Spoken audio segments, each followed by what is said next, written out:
और ये महिमा भाभी के लिए, और ये दोनों बुआ जी के लिए। अरे क्या कर रहा है, जल्दी रखना। अरे आराम से मिठाइयाँ गिर जाएंगी तो खराब हो जाएंगी। आप फिक्र मत कीजिए मेम साहब, ऐसा कुछ नहीं होगा, आज कोई गड़बड़ नहीं होगी। देखिए आज मैंने सारे काम समय से पहले कर दिया। और तू मेरी शक्ल क्या देख रहा? अरे उन दियों में तेल नहीं है, तेल लेके आ और बातियां डाल उसके अंदर। क्या कर रहा है, कितना टाइम लगा रहा है? अरे अंकल मेरी बात सुनो, तुमको इतनी जल्दबाजी क्यों हो रही है? तुम्हें तो कहीं जाना भी नहीं है, मुझे समझ ही नहीं आ रहा तुम क्यों इतनी जल्दी जल्दी कर रहे हो। आज दिवाली है ना, तो सारा काम समय से पहले हो जाए तो अच्छी बात है ना। पर अंकल जी दिवाली तो हमेशा होती है, और हमेशा आप टाइम से पहले ही तो काम खत्म करते हो। और वैसे भी अभी तो मेहमान आना शुरू भी नहीं हुए हैं, और आप इतना जल्दी जल्दी के चक्कर में ऐसा मत करना कि कोई चीज तोड़ दो या फिर मिठाइयाँ खराब कर दो। आप बिल्कुल बेफिक्र रहिए मेम साहब, कोई गड़बड़ नहीं होगी, कोई चीज नहीं टूटेगी। आज तक कभी कोई नुकसान हुआ क्या हमसे जो आज हो जाएगा? हाँ, लेकिन आज तक कभी आपने इतनी जल्दबाजी भी तो नहीं करी है ना। आप तो बहुत आराम से काम करते हो, लेकिन आज ना जाने आपको हुआ क्या है, शताब्दी की स्पीड से काम कर रहे हो आप। अब खुशी की बात तो होगी ना साहब, आज बरसों के बाद मेरा बेटा और बहू आ रहे हैं मुझसे मिलने के लिए। बेटा और बहू?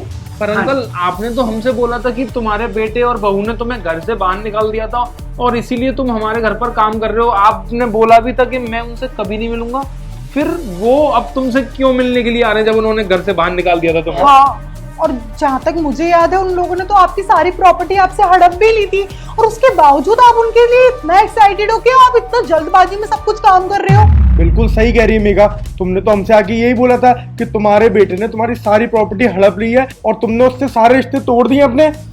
और उसके बाद में कभी आपने उनको कॉल भी तो नहीं किया, फिर अचानक से आज ऐसा क्या हो गया कि आपको उनसे मिलने के लिए इतनी जल्दबाजी है कि आप यहाँ पर काम इतनी जल्दी जल्दी कर रहे हो? झगड़े किस घर में नहीं होते हैं? झगड़े तो हर घर में होते हैं ना, मन मुटाव भी हर घर में होते हैं। अब आखिर मैं कितने दिन उनसे नाराज रहूँगा? और जहाँ तक प्रॉपर्टी की बात है तो प्रॉपर्टी तो उन्हीं के लिए थी, एक ना एक दिन तो उनके नाम करनी थी ना मुझे।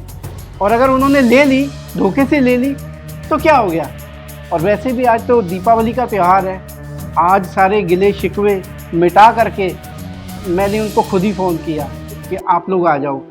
और वो बहुत खुश हुए मेरी बात सुन के, मेरी आवाज़ सुन के, और वो मान गए। और तो मैंने कहा ठीक है आप आ जाओ, और इसीलिए मैं आज इतना खुश हूँ, हर काम जल्दी जल्दी कर रहा हूँ। और देखिए ना, अगर परिवार में प्रेम, मोहब्बत और सौहार्द बना रहे तो रामायण हो जाती है। और अगर उसी परिवार में भाई हो या बेटे हो, कोई भी हो, अगर आपस में मनमुटाव रखेंगे तो एक दिन महाभारत तो तय है। लेकिन हमें महाभारत नहीं, हमें तो राम और लक्ष्मण की तरह मोहब्बत बना के रखनी है, कृष्ण और बलराम की तरह आपस में प्रेम रखना है। तो मैं तो बस यही कहूँगा कि मनमुटाव चाहे जितना भी हो, त्यौहार वाले दिन सारे मनमुटाव हमें ख़त्म करके और एक दूसरे के साथ प्यार से रहना चाहिए।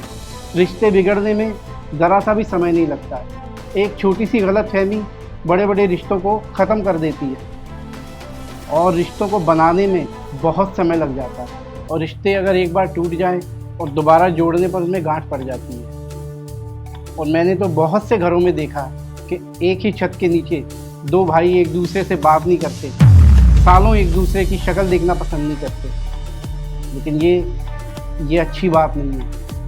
हमें रिश्तों को बनाए रखना चाहिए, क्योंकि खून के रिश्ते ऐसे नहीं टूटते हैं, और बाहर वाले उस चीज़ का फ़ायदा भी उठाते हैं। तो बस मैं तो इतना ही कहना चाहूँगा। और मैंने कुछ गलत बोल दिया हो तो उसके लिए मैं माफ़ी चाहूँगा।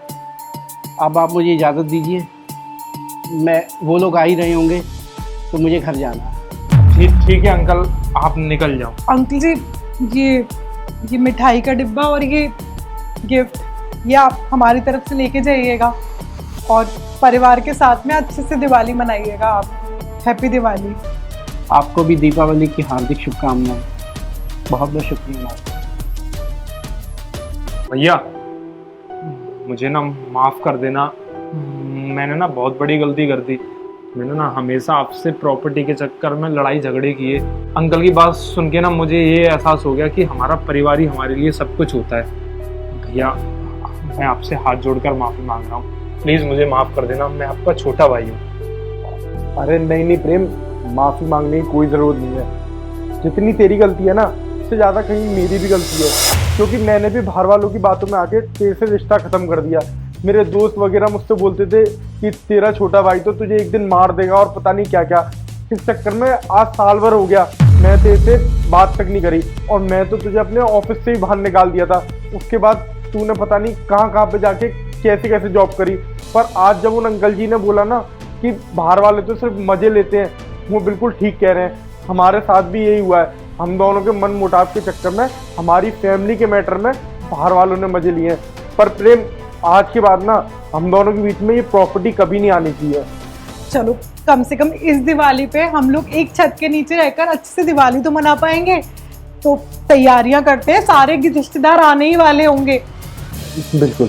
नहीं तो भैया, आपने झूठ क्यों बोला मालिक से? आपके पास फोन तो किसी ने किया भी नहीं है ना, आपने किया, तो आप ऐसे झूठ क्यों बोले जा रहे हो? तुमने वो कहावत सुनी है ना कि जिस झूठ से किसी का भला होता हो वो झूठ नहीं रहता। बस इसीलिए मैंने वो झूठ बोल दिया। उन दोनों भाइयों में बहुत सालों से मनमुटाव चल रहा था, लेकिन आज मुझे ऐसा लगा कि शायद मेरे झूठ बोलने से वो दोनों आपस में एक दूसरे से मोहब्बत करने लगे। और देखो आज दीपावली के शुभ मौके पर मेरा ये झूठ कितना काम आया। आज अगर मैं ये झूठ ना बोलता तो आज भी उनकी ये दिवाली 1000 मिठाइयाँ आने के बावजूद भी फीकी ही रहती। कभी कभी कुछ सही करने के लिए गलत करना पड़ता, तो ये गलत नहीं है। चलो अब जल्दी से चले हम भी, और हम भी मिठाई खाते हैं। आओ। ठीक है, हैप्पी दिवाली।